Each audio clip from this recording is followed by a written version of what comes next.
Assalamualaikum warahmatullahi wabarakatuh. Waalaikumsalam. Kembali lagi bersama kami di Red Bus Channel.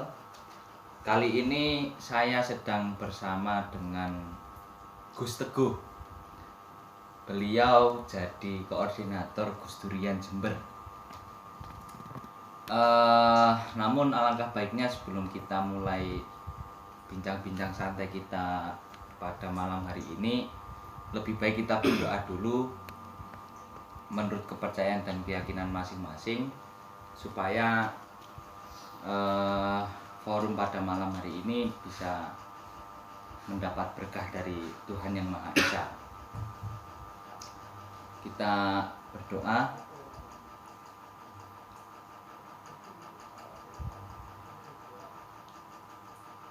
Ya, karena di hadapan saya ini adalah koordinator Gus Durian, maka forum atau istilahnya apa ya, acara malam hari ini kita buat santai saja karena Gus Dur itu kan terkenal dengan guyonnya. Siap.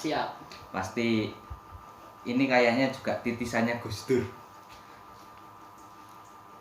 Mungkin perkenalan dulu, Gus. Oke, terima kasih. Assalamualaikum warahmatullahi wabarakatuh. Waalaikumsalam.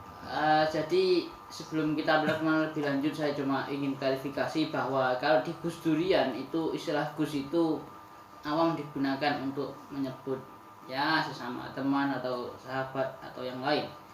Tapi memang dalam istilah pesantren, istilah Gus itu rata-rata digunakan untuk menunjukkan putra kiai. Sedangkan saya putra petani.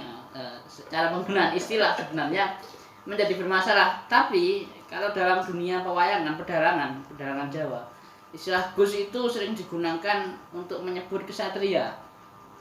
Lazimnya digunakan ketika Kiai Semar misalnya kepada Pandawa atau kepada Sri Rama kalau dalam pedalangan Jawa. Jadi di sini istilah Gus istilah yang netral, bukan Gus sebagai putra kiai, tapi Gus sebagaimana biasa dipergunakan dalam adat tradisi Jawa itu. Sebelumnya nama saya Teguh Kasyanto. Alhamdulillah masih di koordinator Gus Durian, walaupun sebenarnya sudah banyak teman-teman yang lebih mumpuni dan sudah waktunya regenerasi begitu. Dan saat ini selain di Gus Durian, saya juga aktif untuk pengawalan atlet-atlet disabilitas dan pengawalan isu-isu disabilitas baik di dunia akademik maupun non akademik. Kurang lebih begitu perkenalan saya, Mas Bayu. Oh ya, terima kasih. Jadi ini saya harus panggil jenengan Gus atau Mas atau Pak? Wah, jangan Pak. Kita masih muda, sama-sama jomblo belum menikah. Gitu. Kalau saya sudah punya doi. Oh, siap. Ya. Berarti tinggal saya yang belum ini. Pasti segeralah, karena jadi koordinator Gus Durian kan juga wah itu. Nggak ujian hidup ini. Malah ujian hidup. Kenapa disebut ujian hidup? Ya karena bagian dari hidup itu yang mengatasi masalah-masalah, termasuk masalah dengan kesendirian. Ya santai saja. Ya jadi sepengetahuan saya Gus Teguh ini sudah jadi koordinator Gus Durian sejak 2016 atau 17 nih. Oke, betul. Sampai sekarang dan beliau memang sangat progresif. Terbukti tadi juga aktif dalam pengawalan atlet-atlet disabilitas baik akademik maupun non akademik. Di samping itu juga jadi koordinator Gus Durian. Mungkin teman-teman di sini ada yang merasa asing ya dengan komunitas Gus Durian ini. Mungkin Gus Teguh bisa memperkenalkan dulu kegiatannya Gus Durian Jember sendiri itu bagaimana, terus bentuk komunitasnya itu seperti apa. Oke, siap. Jadi teman-teman, sebenarnya untuk menjadi anggota dari komunitas Gus Durian itu berbeda dengan menjadi anggota dari partai politik atau yang lain. Artinya selama kita menjadi orang-orang yang berpemikiran Gus Dur, ya kita bisa jadi disebut sebagai Gus Durian. Kemudian lagi tentu kita harus bersepakat dengan negara kita, Negara Kesatuan Republik Indonesia, karena Gus Dur sendiri sangat mencintai NKRI, dan maka seorang Gus Durian juga selayaknya, seyogyanya menjadi orang-orang yang mencintai NKRI. Ya. Untuk aktivitasnya sendiri sebenarnya ada banyak, mulai dari diskusi, kemudian yang terakhir penyaluran bantuan terkait COVID-19 yang bekerja sama dengan Gus Durian Peduli dan Sido Muncul gitu, dan Media Group. Artinya sebenarnya sebelum pandemi kegiatan kita adalah diskusi rutin bulanan. Yang selain itu ya sambil diskusi santai. Jadi karena ini sedang pandemi,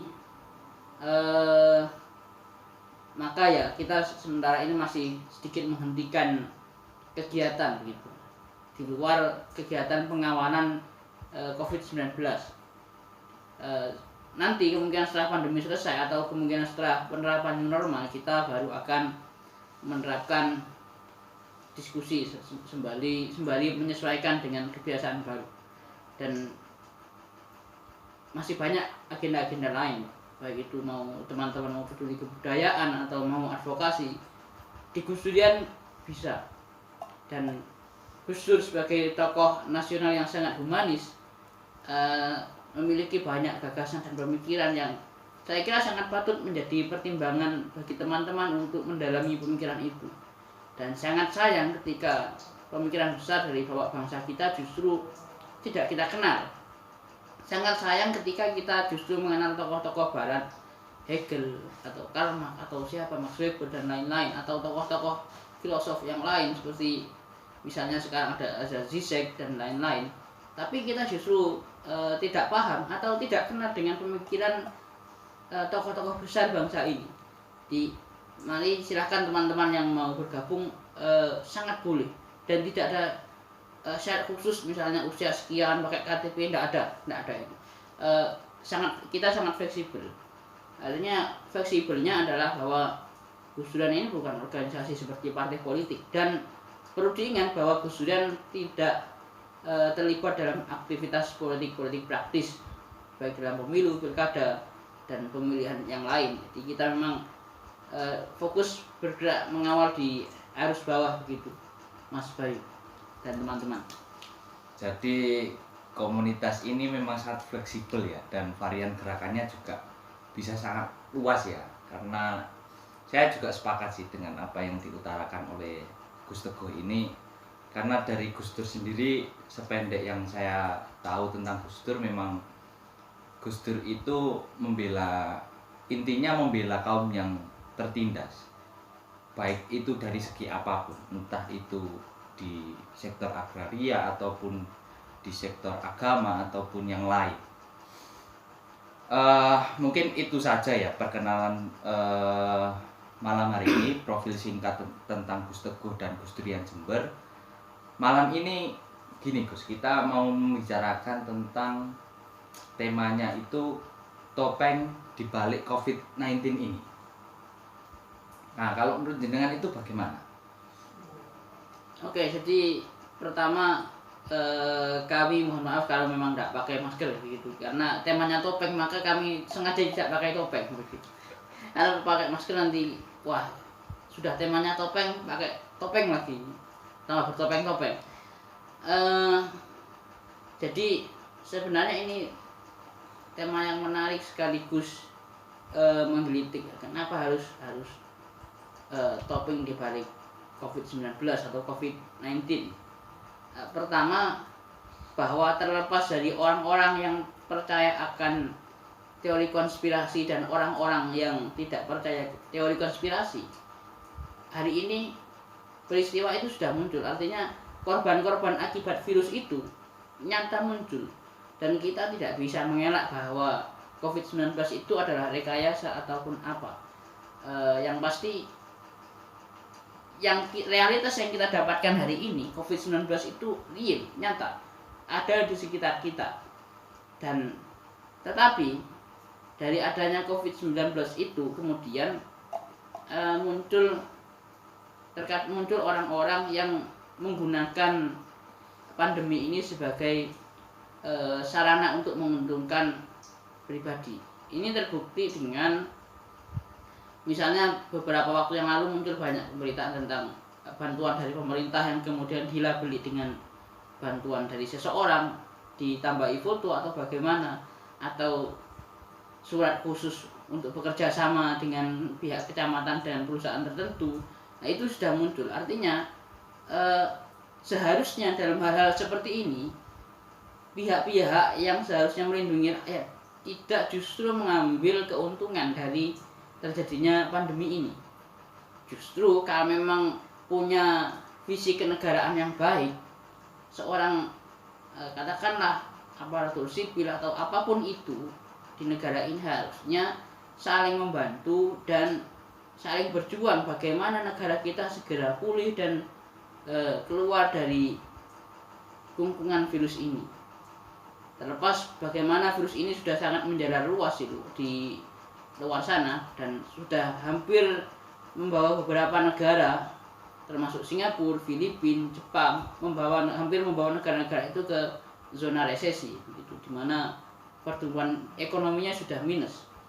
Nah, bagaimana kita justru ketika kita tidak mendukung sepenuhnya gerakan-gerakan untuk membebaskan negara kita dari COVID-19 ini, maka ketika tidak mendukung, justru kita memunculkan masalah baru.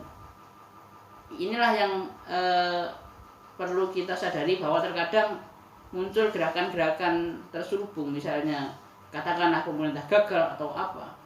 Oke lah, misalnya memang kegagalan itu ada atau ada ketidaksiapan terhadap pandemi ini, tapi apakah iya sebuah pandemi itu bisa dipersiapkan persiapannya untuk menghadapi?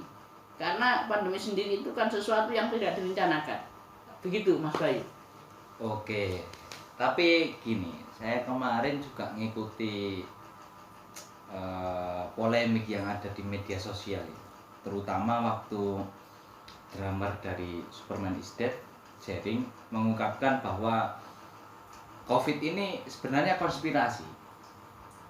Nah, kalau dari pandangan jenengan sendiri itu bagaimana? Tadi kan kalau tidak salah dengar juga menyebutkan bahwa kita nggak bisa kemudian mempersiapkan diri untuk menghadapi pandemi karena pandemi ini muncul secara tiba-tiba kan gitu. Betul. Nah, cuman kalau dihadapkan dengan teori konspirasi yang sudah viral di media sosial itu bagaimana?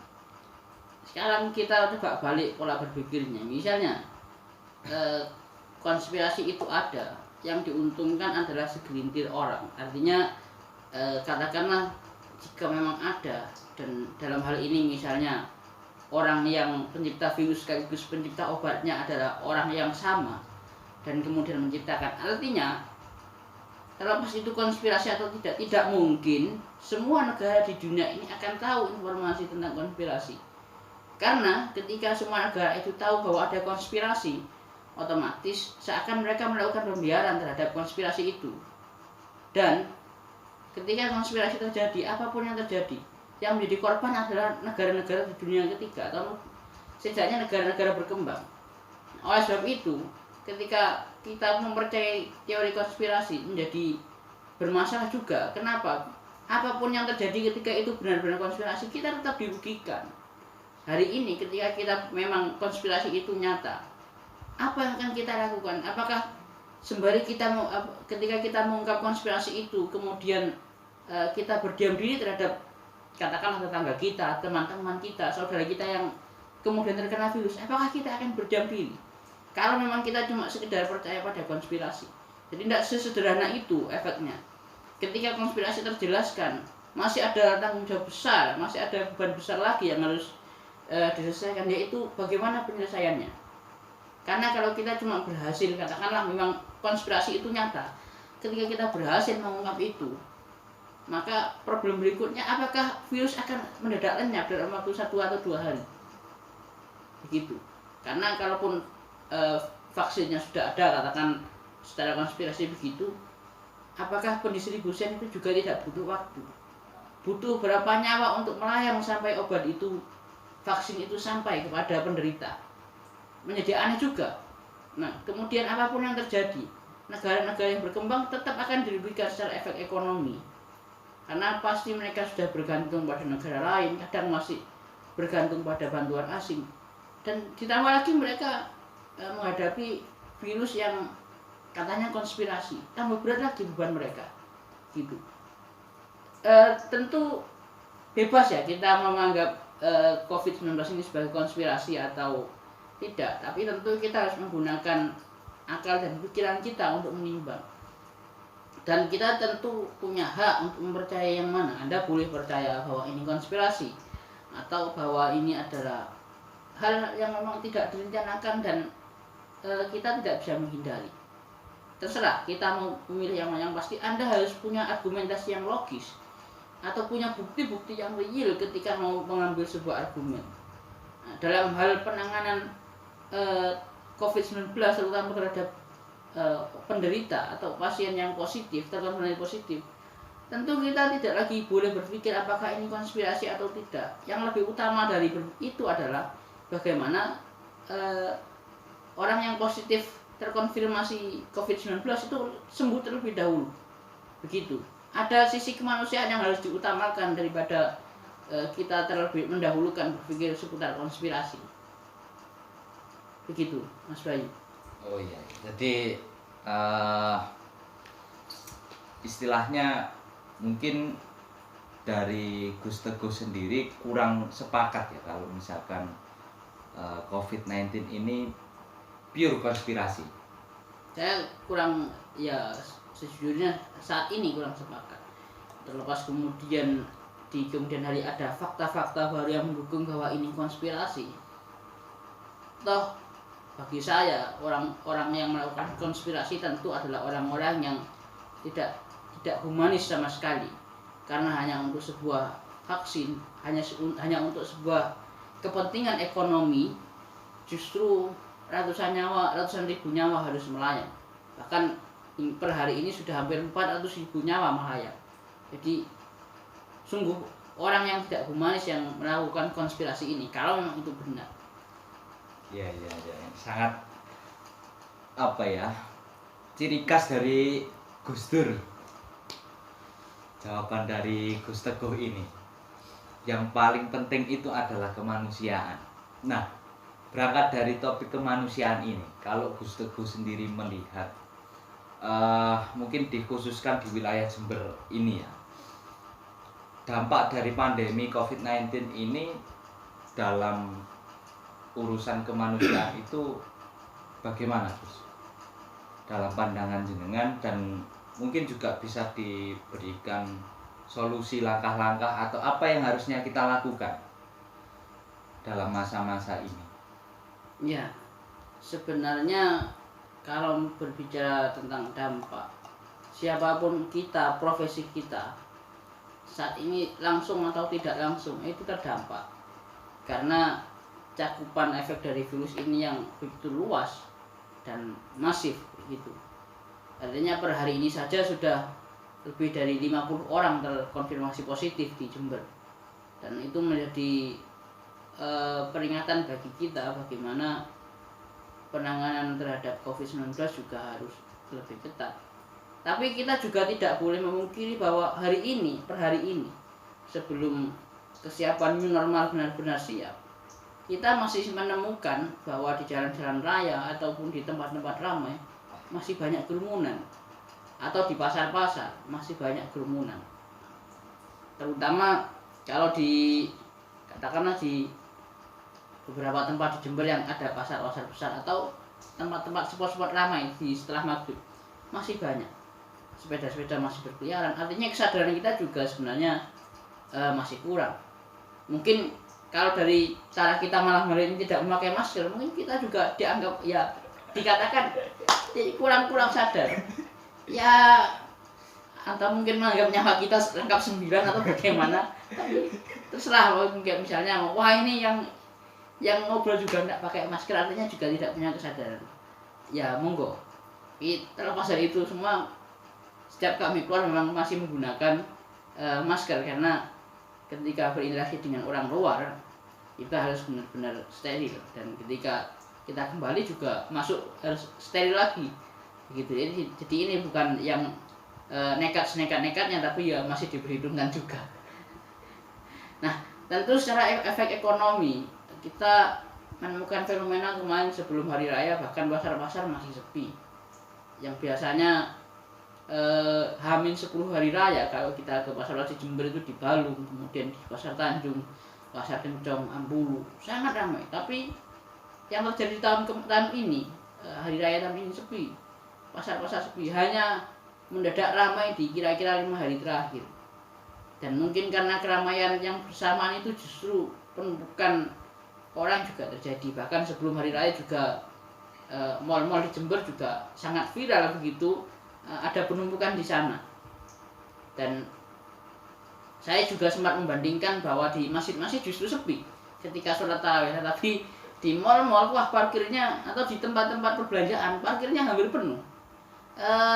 Ini sangat bertolak belakang misalnya dengan apa yang harus kita lakukan hari ini, bahwa kita katanya di rumah saja, tidak boleh keluar ketika tidak memiliki keperluan. Itu saya kira juga sangat bertentangan.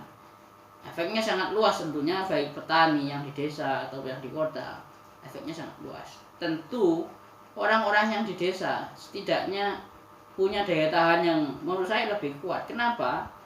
Karena secara sederhana mereka memiliki sumber daya lebih. Contoh, ketika mereka mau masak sayur tidak harus beli, bisa jadi di pekarangan mereka ada, atau bisa jadi minta di tetangga masih boleh, atau cabai bisa jadi masih menanam. Tapi bagaimana dengan teman-teman kita yang di perkotaan atau saudara-saudara kita yang di perkotaan, di perumahan misalnya? Mereka untuk setiap hari untuk pergi ke pasar untuk membeli barang kebutuhan, itu juga sebenarnya aktivitas yang sangat berisiko. Sedangkan tempat-tempat ibadah juga sangat terdampak. Ya tentunya karena ini juga harus menjaga keselamatan, tapi juga masih ada fenomena di mana tempat ibadah itu menjadi sangat penuh sesak ketika di tengah pandemi ini. Bahkan kalau dalam saf itu hampir tidak ada jarak antara kanan dan kirinya, sangat rapat. Ini kami masih berjarak, tapi ada fenomena di mana dalam barisan itu sudah rapat dan menempel. Itu juga masih ada fenomena seperti itu. Nah, kesadaran kita juga saya kira masih kurang. Kemudian kita tentu tidak bisa hanya sekedar menyalahkan masyarakat yang tidak mempunyai kesadaran, tapi di sisi lain pemerintah juga sudah melakukan langkah-langkah positif, misalnya dengan pemberitahuan lewat perangkat desa, lewat kelurahan, itu juga sudah masif. Dan lebih-lebih lagi perusahaan-perusahaan juga yang punya iklan di televisi juga ikut juga memberi edukasi, walaupun ya tentu karena mereka adalah orang yang punya bergerak di sektor ekonomi, dan mereka juga menyelipkan iklannya di sana. Misalnya cuci tangan setiap hari pakai sabun ini, ya itu wajar saja. Dan walaupun satu sisi mengedukasi, tapi satu sisi juga promosi ya nggak rasa, masih menguntungkan pribadi. Jadi niatnya katakanlah setengah ikhlas sebenarnya sambil ngiklan, ya nggak apa-apa lah, karena yang penting masih ada nilai edukasinya terhadap masyarakat. Tapi ya begitulah kita hari ini, masih belum ada yang misalnya secara sadar misalnya iklan atau iklan layanan masyarakat tanpa ada embel-embel pakai sabun mereknya atau produknya, itu masih belum kita temukan. Jadi pasti masih ada embel-embelnya pakai ini. Nah tentu untuk menyelesaikan efek ekonomi yang sangat panjang, kita masih memerlukan banyak hal, dan terutama bagi masyarakat kita masih memerlukan penyesuaian budaya, karena perubahan yang terjadi saat ini itu terus terang tidak pernah kita rencanakan, kemudian sifatnya mendadak dan cepat, sehingga tentu saja masyarakat menjadi sangat shock terhadap perubahan kebudayaan ini, atau setidaknya mengalami cultural shock begitu, karena perubahan yang begitu mendadak dan tidak direncanakan. Tapi apapun itu, bahwa perubahan yang terjadi hari ini karena pandemi COVID-19 adalah hal yang memang harus kita hadapi, mau tidak mau harus kita hadapi. Kemanapun larinya kita hari ini, selama kita masih di bumi, toh pandemi itu masih menyerang hampir di semua negara di dunia ini. Artinya kalau kita memang mau, katakanlah kalau kita mau agak konyol ya, mau katakanlah menghilang dari pandemi ini, ya kita keluar angkasa ke Mars misalnya, pindah planet misalnya. Ya begitu kan. Karena di bumi ini hari ini sedang pandemi. Begitu. Tentu efek kemajuan, efek globalisasi, efek transportasi yang semakin canggih itu juga sangat berperan dalam mempercepat penyebaran virus ini. Begitu. Tapi kalau jenengan lihat itu pola hidup di kota sama di desa itu lebih tertipan mana?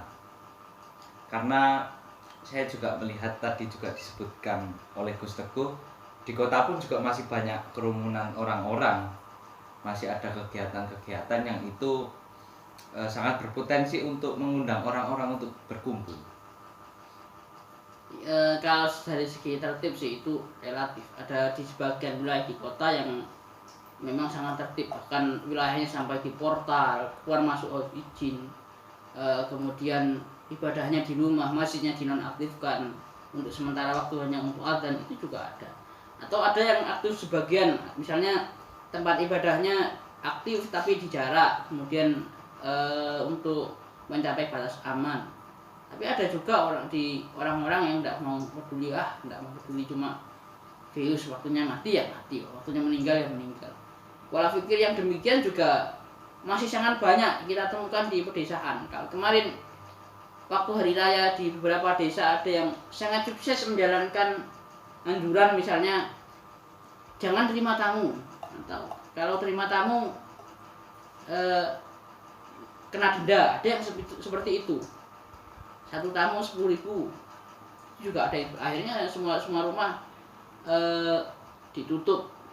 Tapi juga ada misalnya desa-desa yang masih bebas, mau silaturahmi ke tetangga, keliling, itu masih bebas dengan dengan argumentasi bahwa ini desa kita dan tidak ada orang asing yang datang ke desa ini. Artinya anggapan mereka, selama tidak ada orang asing yang masuk ke desa itu, tidak ada orang yang keluar masuk dari jarak jauh, tetap aman melakukan hal-hal itu. Anggapan seperti itu juga masih ada. Makanya di beberapa wilayah juga ketika sholat Jumatan juga masih sangat ramai, penuh, kemudian saling berdesak-desakan, masjid penuh, itu juga ada. Bahkan yang menarik, ada beberapa masjid ya, di sekitar rumah saya, katakanlah ada beberapa masjid yang ketika sebelum pandemi itu enggak terlalu ramai, justru ketika pandemi malah penuh, itu juga ada. Artinya ya bisa jadi kalau kita pakai prasangka positif ya, mungkin ya mereka ingat Tuhan. Nah, kapan lagi ingat Tuhan kalau enggak di masa pandemi gitu. Ya bisa jadi ini efek positif pandemi mengingatkan manusia pada Tuhan. Walaupun mungkin secara medis, secara aman mungkin kurang aman. Tapi ya kembali lagi bahwa memang orang-orang yang beranggapan bahwa dengan pandemi akan selesai dengan ibadah itu juga masih banyak begitu. Tapi kalau menurut saya sendiri itu yang paling berdampak di desa-desa yang mereka menutup diri ya, dan tidak membolehkan untuk menerima tamu, pendapatan waktu hari raya pasti sangat menurun. Ya, karena gini, anak-anaknya kan jadi nggak bisa melenceng. Ya. Orang tuanya jadi kebingungan. Tentu bukan masalah pendapatan, pengeluaran juga berkurang karena ada yang tak berkunjung ke rumah. Jadi sebenarnya dampak ekonomi terhadap dunia anak-anak ini sangat besar karena uang THR-nya menjadi berkurang jauh. Tapi kalau cuma kita mau katakanlah sedikit konyol-konyolan bahas itu ya, tentu tuan rumah juga enggak usah beli jajan juga selesai, enggak usah beli kue, enggak usah aneh-aneh. Katakan bro, kenapa enggak beli kue? Pasti enggak ada tamu. Selesai sudah. Enggak usah ngecat rumah juga. Enggak usah berhias, sih selesai. Karena pasti enggak ada tamu, lagi corona. Ya, jadi, pengeluaran juga berkurang sebenarnya. Ada plus minusnya ya. Ya, itulah ya. Cuman kalau sekarang kita lihat di aktivitas politik ya, karena di Jember sekarang kan sebenarnya sedang persiapan untuk menuju pemilihan bupati. Nah, dengan adanya pandemi ini kan semua aktivitas politik itu dihentikan. Nah, kalau dari Gus Drian sendiri atau dari Gus Teguh sendiri ini melihat aktivitas politik dalam pandemi ini tuh bagaimana? Ini sebenarnya jadi keuntungan buat para calon atau malah justru para calon kebingungan karena sudah cetak banner kemana-mana akhirnya kampanyenya nggak jadi gitu. Justru saya berpikir begini, tapi ini kembali pada niat masing-masing calon. Artinya tidak berniat gratifikasi terhadap masyarakat, membeli hak suara. Misalnya kalau memang di antara calon-calon itu memiliki sisi kemanusiaan dan kebangsaan yang tinggi, ya silahkan berkorban, tunjukkan pengorbanan Anda kepada masyarakat selagi memang kondisinya begini. Artinya bahwa kita dalam kondisi sulit dan tidak semua masyarakat kita punya kemampuan ekonomi yang mapan. Artinya masih banyak masyarakat kita yang hidup di bawah garis kemiskinan, dan itu yang harus kita selesaikan. Belum lagi ketika pandemi kemudian pekerjaan mereka menjadi hilang, dipecat, di PHK, itu juga banyak terjadi. Kalau memang peduli atau memiliki kepedulian terhadap masyarakatnya, ya mari silakan berkorban.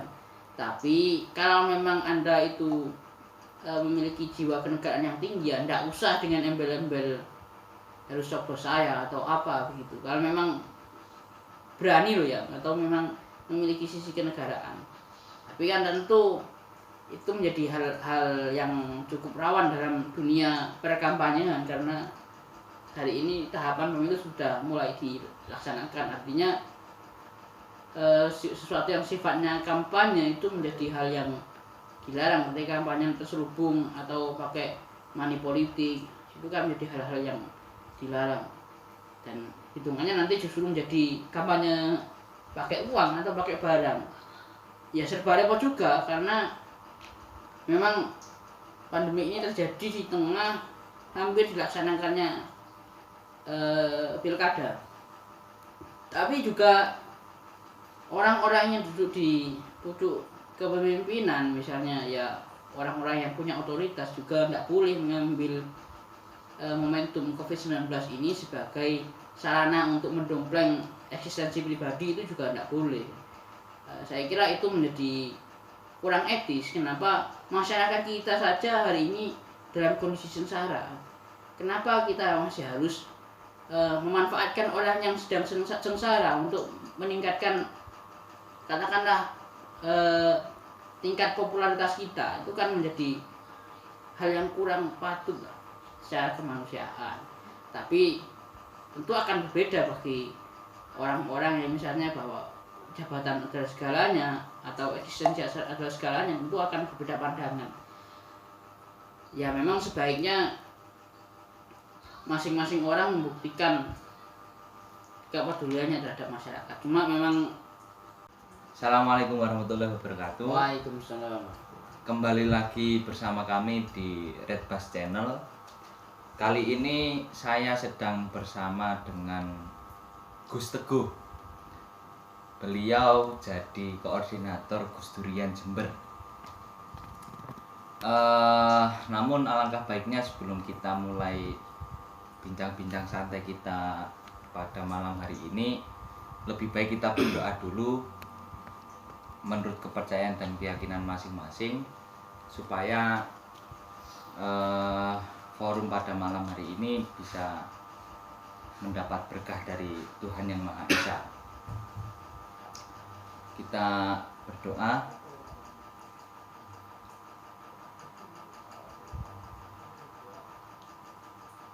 Ya, karena di hadapan saya ini adalah koordinator Gus Durian, maka forum atau istilahnya apa ya, acara malam hari ini kita buat santai saja, karena Gus Dur itu kan terkenal dengan guyonnya. Siap. Pasti ini kayaknya juga titisannya Gus Dur. Mungkin perkenalan dulu, Gus. Oke, terima kasih. Assalamualaikum warahmatullahi wabarakatuh. Waalaikumsalam. Jadi sebelum kita berkenalan lebih lanjut, saya cuma ingin klarifikasi bahwa kalau di Gus Durian itu istilah Gus itu awam digunakan untuk menyebut ya sesama teman atau sahabat atau yang lain. Tapi memang dalam istilah pesantren, istilah Gus itu rata-rata digunakan untuk penunjukan putra kiai. Sedangkan saya putra petani. Cara penggunaan istilah sebenarnya menjadi bermasalah. Tapi kalau dalam dunia pewayangan, pedalangan Jawa, istilah Gus itu sering digunakan untuk menyebut kesatria. Lazimnya digunakan ketika Yai Semar misalnya kepada Pandawa atau kepada Sri Rama kalau dalam pedalangan Jawa. Jadi di sini istilah Gus istilah yang netral, bukan Gus sebagai putra kiai, tapi Gus sebagaimana biasa dipergunakan dalam adat tradisi Jawa gitu. Sebelumnya nama saya Teguh Kasyanto. Alhamdulillah masih di koordinator Gus Durian, walaupun sebenarnya sudah banyak teman-teman yang lebih mumpuni dan sudah waktunya regenerasi begitu. Dan saat ini selain di Gus Durian saya juga aktif untuk pengawalan atlet